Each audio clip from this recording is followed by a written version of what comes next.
오늘 설교의 성경 본문 제가 봉독하겠습니다.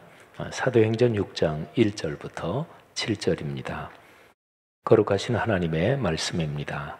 그때 제자가 더 많아졌는데 헬라파 유대인들이 자기의 과부들이 매일의 구제에 빠짐으로 히브리파 사람을 원망하니 12사도가 모든 제자를 불러 이르되 우리가 하나님의 말씀을 제쳐놓고 접대를 일삼는 것이 마땅하지 아니하니 형제들아 너희 가운데서 성령과 지혜가 충만하여 칭찬받는 사람 7을 택하라. 우리가 이 일을 그들에게 맡기고 우리는 오로지 기도하는 일과 말씀 사역에 힘쓰리라 하니 온 무리가 이 말을 기뻐하여 믿음과 성령이 충만한 사람 스데반과 또 빌립과 프로고로와 니가노로와 디몬과 바메나와 유대교에 입교했던 안디옥 사람 니골라를 택하여 사도들 앞에 세우니 사도들이 기도하고 그들에게 안수하니라. 하나님의 말씀이 점점 왕성하여 예루살렘에 있는 제자의 수가 더 심히 많아지고 허다한 제사장의 무리도 이 도에 복종하니라. 아멘. 건강이 좋지 않을 때 보통 2가지 방식으로 문제를 해결합니다. 두통을 예로 들어보겠습니다. 두통이 오는 원인은 의학적으로 수백 가지나 된다고 그래요. 두통이 어느 정도 이상으로 심하면 생활하기가 힘드니까 우선은 진통제를 먹습니다. 머리의 통증이라는 증상은 일단 해결될 수 있습니다. 증상을 해결하는 대증요법이고 또 현상적 해결이지요. 그러나 더 근본적으로는 두통의 원인이 무엇인지를 찾아내서 그것을 해결해야 합니다. 정신적으로 신경 쓰는 일이 많아서 생긴 것이라면 생활의 문제들을 정리하며 정서적 안정을 취해야 하겠지요. 또는 뇌 질환 때문에 생긴 것이라면 그러면 그 뇌 질환의 그 어떤 잘못된 부분을 찾아내서 치료해야 합니다. 현상적인 해결이 중요합니다만 더 중요한 것은 근원적인 해결, 문제의 뿌리를 찾아내서 그것을 해결하는 것입니다. 건강뿐 아니라 사람 사는 일에서 발생하는 모든 문제에 이와 같은 방식을 적용할 수 있습니다. 문제를 살피면서 증상과 현상에 대처할 뿐 아니라 문제의 근원을 찾아내어 치유하는 것입니다. 신약성경 사도행전에 보면 예루살렘 교회에서 문제가 발생했는데 바로 이런 방식으로 문제를 해결합니다. 그 모습이 사도행전 6장 1절부터 7절에 기록되어 있습니다. 어려운 과부들을 돕는 구제 재정을 공정하게 집행하지 못해서 예루살렘 교회에 문제가 생겼습니다. 베드로를 비롯한 12사도가 2가지 방식으로 문제를 해결합니다. 자, 첫 번째는 현상적인 해결입니다. 사도행전 6장 3절과 5절에 그 내용이 나옵니다. 진실하고 공정하게 구제 재정을 관리하고 집행할 집사님들을 세웁니다. 사람을 뽑는 기준이 성령과 지혜가 충만해서 다른 사람들에게 칭찬받는 사람, 이게 기준입니다. 그러니까 내 이익과 나를 중심한 친소관계를 중심으로 일을 처리하지 않고 주님의 뜻에 따라 신앙적 명분에 맞게 일을 처리할 사람을 뽑는다, 이런 뜻입니다. 이로써 기독교 역사에서 최초로 7명의 집사님들이 안수해서 그래서 세워집니다. 자, 예루살렘 교회는 이제 현상적인 해결 말고 이 발생한 문제를 근원적으로 해결합니다. 자, 구제 재정이 공정하게 집행되지 못해서 원망과 갈등이 발생했는데 이제 그 상황을 깊이 있게 살피는 거예요. 왜 이런 일이 발생했을까? 이 문제가 발생한 뿌리, 뒤에 숨겨진 원인이 무엇일까? 이거를 살피는 거죠. 오순절에 임하신 성령의 능력을 받은 공동체가 예루살렘 교회입니다. 그러나 거기에도 개인적인 욕심을 부리는 사람이 있었고 자기와 가까운 사람들을 더 편파적으로 챙기는 사람들이 있었고, 그러므로서 공교회의 질서를 무너뜨리는 사람이 예루살렘 교회에도 있었습니다. 대개 이런 종류의 사람은 크게 나누면 둘로 나눌 수가 있어요. 하나는 신앙이 미숙해서 그런 사람들입니다. 그런데 또 하나는 신앙생활을 오래 한 사람들 중에서 신앙을 잘못 배우고 그래서 비뚤어진 방향으로 교회 생활이 굳어진 그런 사람들도 있습니다. 베드로를 비롯한 사도들이 이 문제를 깊이 살피고 또 기도도 많이 했겠지요. 하나님, 어떻게 교회에서 이런 문제가 발생했는데 이 문제가 도대체 어디에 뿌리가 있는 것입니까? 기도하고 문제를 살피다가 드디어 그 문제의 뿌리를 발견합니다. 말씀 사역이 약해졌구나. 이게 바로 문제의 뿌리였습니다. 근본 원인이었던 거죠. 말씀 사역이 약해졌다. 어느 틈에가 모르게. 그래서 이것을 해결해야 발생한 문제가 근원적으로 해결되는 것입니다. 사도행전 6장 2절과 4절에 근원적으로 문제를 해결하는 그 내용이 기록이 되어 있어요. 현상적 해결은 3절과 5절이라 그랬죠. 성령과 지혜가 충만해서 칭찬 듣는 사람 7명을 뽑아서 집사님으로 세웠고 그분들한테 재정을 맡기니까 공정하게 집행하잖아요. 이게 현상적인 해결입니다. 그런데 2절과 4절 여기에 보면 근원적인 해결, 그 상황이 기록이 되어 있어요. 자, 2절과 4절이지만 가운데 있는 3절까지 같이 넣어서 한번 흐름을 보겠습니다. 2절, 12사도가 모든 제자를 불러 이르되 우리가 하나님의 말씀을 제쳐놓고 접대를 일삼는 것이 마땅하지 아니하니. 3절, 형제들아 너희 가운데서 성령과 지혜가 충만하여 칭찬 듣는 사람 7을 택하라. 우리가 이 일을 그들에게 맡기고. 그리고 이제 4절, 우리는 오로지 기도하는 일과 말씀 사역에 힘쓰리라 하니. 아멘. 여러분 여기 보면 2절에 접대를 일삼는다 하는 표현이 나오죠. 근데 헬라어 원문을 직역하면 식탁의 섬김 이렇게 번역할 수 있습니다. 접대, 그게 헬라어에서 식탁이란 단어가 트라페조라고 발음하는데 그 식탁의 섬김, 원어를 직역하면 그렇습니다. 그렇다면 2절에서 두 가지가 대비됩니다. 비교가 됩니다. 하나님의 말씀 그리고 식탁의 섬김.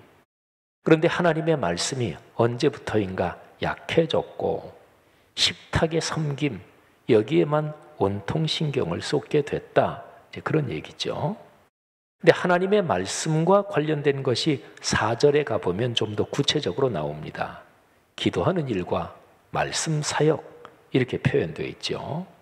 근데 이 표현을 헬라어 원문에서 직역하면 기도와 말씀의 섬김 이렇게 직역할 수 있습니다. 자, 기도와 말씀의 섬김. 그러니까 말씀 사역 거기에는 기도 말씀 이게 들어있다는 거죠. 근데 기도 말씀 둘 중에서 말씀이 더 넓은 개념이고 기도는 말씀에 포함됩니다. 말씀은 하나님께서 우리에게 주시는 거죠.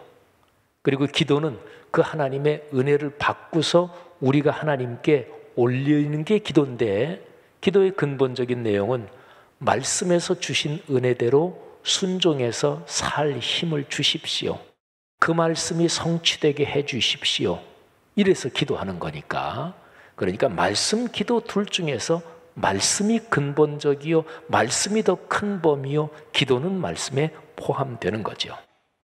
자, 그러면 2절, 3절, 4절 이 문맥의 흐름에서 볼 때 두 가지가 서로 비교됩니다. 말씀의 섬김 그리고 식탁의 섬김.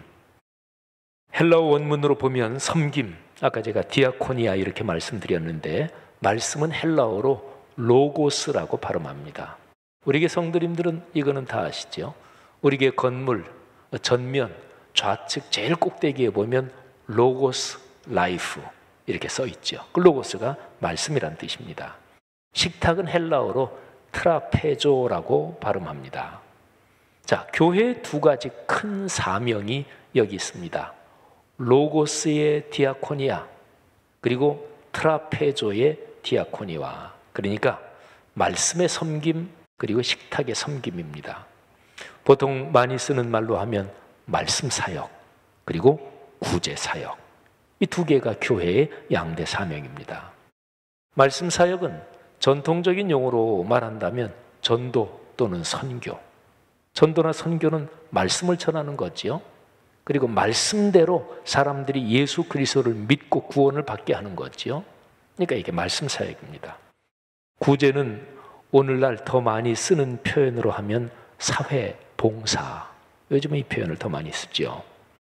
어려운 사람들을 돕는 일, 또 사회적 공공선을 위한 모든 종류의 활동, 이게 바로 사회 봉사입니다. 교회 양대 사명, 말씀 사역과 사회 봉사. 하나님의 말씀이 그리스도인과 교회의 영역에서 살아 움직이는 것, 이것이 하나, 그리고 먼저 진행돼야 되는 것이고, 그 결과로서 사회적 공공선을 위한 여러 영역에서 선한 일에 힘쓰는 것, 이게 또 다른 하나지요. 자, 이 둘 중에서 말씀 사역이 중심입니다. 성령의 도우심으로써 말씀이 삶이 되는 것, 말씀 체험을 해야 되는 거죠. 이 신앙적 체험이 토대가 돼야, 그래야 정직하고 공정하게 살며 그리고 진정한 의미로 선한 일을 할 수 있습니다. 말씀이 삶이 되는 체험이 현재 진행형으로 진행되지 않으면 신앙인들도 소집단 이기주의로 빠지고 맙니다. 교회나 그리스도인이 선한 일을 한다고 하면서 자기 교만에 빠집니다. 교회도 좋은 일을 하면서 우리 교회가 이 정도지, 은근한 숨은 자기 교만에 빠집니다. 어떤 때는 교묘하게 나랑 친한 사람들 또는 우리 교회랑 가까운 어떤 그런 집단의 이익을 추구합니다. 교회는 성경적으로 볼 때, 또 기독교 역사에서 볼 때 교회는 이 세상에서 어머니 역할을 합니다. 자, 어머니는 자식이 여럿 있을 때 못난 자식이든 잘난 자식이든 어머니는 자식들을 다 끌어안죠. 어떤 때는 못난 자식, 그리고 어렵게 생활하는 자식이 오히려 더 마음이 가고 못난 자식이 더 안쓰럽고 그렇잖아요. 그러니까 어머니는 다 끌어안는 것이 어머니인데 교회가 세상에서 어머니입니다. 그런데 말씀이 삶이 되는 현재적 체험이 약해지면 교회가 이 세상의 다른 단체들, 다른 집단들하고 경쟁하는 또 하나의 집단이 돼버립니다. 집에서 먹을 때 어머니가 자식들하고 먹는 거 경쟁하나요? 아니지요. 어머니는 자식들 먹이잖아요. 그런데 교회가 말씀 체험을 현재적으로 하지 않으면 이 사회에 여러 단체들이 있는데 교회가 그런 단체들하고 경쟁하는 하나의 단체로 전락하게 되는 거죠. 정신적이고 영적인 어머니의 역할을 포기하고 교회의 본질을 잃어버리는 거죠. 베드로를 비롯한 사도들이 구제 재정의 집행에서 발생한 문제를 들여다보면서 깨달은 게 그거예요. 예루살렘 교회, 우리 교회에 언제부터인가 말씀 사역이 옆으로 밀려났구나 하는 것을 깨달았습니다. 그 과정이 아마 이러했을 것입니다. 한번 잘 들어보세요. 예루살렘 교회에 신자가 많아졌습니다. 신자가 많아지면 자연스럽게 재정도 불어나죠. 특별히 예루살렘 교회는 신앙적 헌신이 아주 뜨거웠고 신자 수가 빠르게 늘어나고 있는 상황이었으니까 아마도 재정이 급속하게 증가했을 것입니다. 교회 행사도 많아졌습니다. 구제를 비롯한 여러 활동이 늘었습니다. 그리고 예루살렘 교회 신자들은 자신들이 속한 교회에 대해서 자부심이 커졌겠지요. 좋은 일입니다. 그런데 말씀이 교회의 중심에서 밀려나고 있었습니다. 이런 상황에서 사도들이 자신도 모르게 말씀과 기도보다, 말씀 사역보다 구제 또는 그 외 여러 행사에 관한 일을 보고받고 그거를 챙기는데 더 신경을 많이 쓰게 됐습니다. 말씀을 깊이 묵상하고 기도하는 일이 점점 약해지고 있었던 것입니다. 사도행전 2장부터 6장 7절까지의 그 내용의 흐름을 가만히 살펴보면 6장 1절부터 7절에 기록된 상황은 악한 영의 공격 가운데 하나입니다.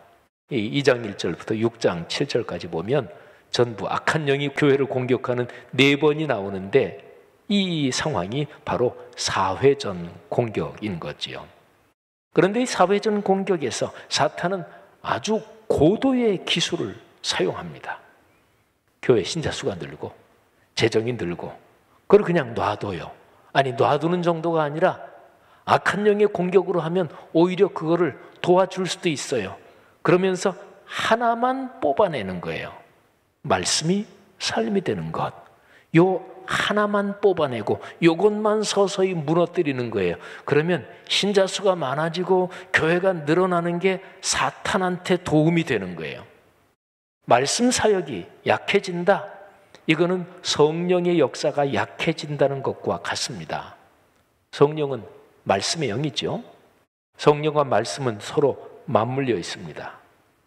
성령이 오순절에 임하시고 그리고 현존하심으로써 말씀이 살아 움직이는 그것이 바로 교회가 탄생한 심장이었고 또 교회가 계속 존재하는 이유입니다. 66권 성경 말씀을 묵상하고 묵상에서 깨달은 대로 사는 것이 약해지면 유사 성령 현상이 판을 칩니다.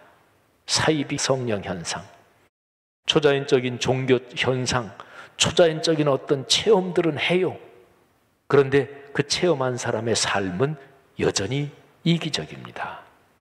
하나님의 말씀과 제대로 연관되지 않습니다. 성령 체험이라고 주장하는 것들이 성경적 공교회성, 공교회, 그리고 사회적 공공선과는 별로 상관이 없어요. 성령 충만, 어떤 은사 받았다는 사람들이 교회에서 스스로 그냥 편을 짜고 편만 가르고 그리고 사회에서 소금과 빛으로 사는 데는 전혀 상관도 없고 유사 성령 현상이에요. 그러면서 교회의 신자들은 잘못된 신앙에 길들여집니다. 그 사회에서 통상적으로 사용하는 잘못된 수단, 방법을 신앙인들도 똑같이 사용합니다. 나와 내 가족이 돈 많이 벌고 사회적으로 출세하기만 하면 복이라고 착각합니다. 그 방법과 과정이 어떻든 상관하지 않습니다. 그러다 보니 그리스도인의 사회 윤리적인 기준이 세상 사람들과 조금도 다를 바 없게 되는 거지요. 이런 상황에서 교인 수는 계속 많아질 수 있습니다. 종교 문화 현상으로 보면 또 기독교 역사로 보면 이런 상황이 얼마든지 있을 수 있고 또 그런 경우가 많았습니다. 그러니까 주변에 예수 믿는 사람이 많아집니다. 그 신앙인들이 직장이나 사회 영역에서 이런저런 고위직에 오릅니다. 우리나라에서는 80년대 중반 후반에 기독교가 급속하게 성장했습니다. 바로 이런 상황이에요. 내 앞에 뒤에 친족 보니까 다 예수 믿는 사람들이야. 또 내 직장 상사들도 예수 믿는 사람들이야. 그런데 그렇게 출세하는 과정에서 정당하지 못한 방법을 사용했지만 그것이 하나님 보시기에 잘못이다, 이런 얘기는 교회 생활하면서 전혀 들어보질 못했어요. 그러면서 자신의 삶이 하나님이 주신 복이라고 착각합니다. 착각이 굳어지고요. 교회가 방법이 어떻든지 간에 지금 사회적으로 출세한 사람들을 교회가 두둔하고 설교에서도 그 사람이 어떻게 돈을 모았든 어떻게 권력을 가졌든 방법은 상관하지도 않고 지금 돈 많이 가진 사람, 지금 권력의 높은 자리에 오른 사람들을 설교에서도 계속 정당화시켜 줍니다. 그런 사람들이 그렇게 잘못 배운 신앙인데 열정은 있어서 부지런히 전도합니다. 말씀에 따라 내 삶이 예수님 모습을 닮아 변한다, 사회의 소금과 빛으로 산다, 여기에는 관심이 없고요. 사람들을 교회 등록시켜서 교세를 불리는 것, 이게 축복이다, 이렇게 배웠으니까 그런 데 힘을 쓰는 거예요. 이렇게 교세가 증가하면 어느 정도 시간이 지나면서 결국 이제 문제가 터지기 시작합니다. 사회에서 비리가 발생할 때 그리스도인들이 연루되는 일이 많아집니다. 처음에는 이런 일이 뉴스거리가 되다가 나중에는 그냥 덤덤해집니다. 기독교인이 사는 방식이나 가치관, 신앙인이 아닌 사람들이 사는 거하고 똑같지 이런 게 완전히 일반화됩니다. 그러면서 교회는 점점 더 사회적 신뢰를 잃어갑니다. 사랑하는 그리스도인 여러분이요, 교회의 말씀은 약해지는데 그냥 일반 종교 집단으로서 교회의 양적인 규모, 신자 수는 커진다. 이거는 2000년 기독교 역사에서 이런 경우는 많았어요. 이런 현상이 사탄이 교회를 공격하는 고도의 전략입니다. 그러니까 그 사회, 그 문화권에서 기독교가, 교회가 완전히 신뢰를 잃어버리도록 중장기적인 전략으로 사탄이 전술을 진행하는 거죠. 사도행전 6장의 기록은 예루살렘 교회가 이런 악한 영의 공격을 멋지게 물리치는 상황을 보여줍니다. 베드로를 비롯한 지도자들이 정확하게 신앙적인 통찰력, 분별력을 가지고 문제의 뿌리를 짚어내는 거죠. 예루살렘 교회는 다시금 말씀에 집중하며 기도하는 일에 힘썼습니다. 다시금 성령의 역사를 갈망하며 말씀이 삶이 되는 복을 깊이 체험했습니다. 그리고 그 결과로서 구제사역, 사회에 영향력을 끼치는 것이 오히려 더 활발해진 거죠. 여러분, 오늘날의 한국 교회가 안고 있는 문제가 사도행전 6장의 상황과 비슷합니다. 이 땅의 교회가 다시금 교회다움을 회복하려면 말씀으로 돌아가야 합니다. 성령의 도우심을 갈망하며 말씀을 묵상하는데 힘써야 합니다. 말씀을 묵상하고 공예배에서 선포되는 말씀, 거기에서 하나님의 음성을 듣고 깨달아서 거기에 삶을 헌신해야 합니다. 여러분 기억하십시오. 어떤 문제든지 그리스도인 개인이나 가정적인 문제든 아니면 교회나 사회의 문제든 다 마찬가지예요. 어떤 문제든지 그 근원적인 해결 방법은 말씀으로 돌아가는 것입니다. 개인과 가정, 교회나 사회가 다 마찬가지입니다. 사랑하는 성도 여러분, 여러분의 삶과 가정, 가문과 또 우리 교회와 한국 교회가 예루살렘 교회처럼 신앙적인 통찰력을 갖고 문제를 해결하기를 주의 이름으로 권면합니다. 거룩하신 말씀이 여러분 가정 가문에 말씀이 이루어지는 체험으로서 복을 누리시고 그 복이 주변 사람에게 선하고 아름다운 영향력을 끼치기를 주님의 이름으로 축복합니다. 성령의 도우심으로 말씀이 살림이 되는 복이 우리 교회, 한국교회 또 우리 사회와 오늘날의 세계에 넉넉하기를 주님의 이름으로 축복합니다.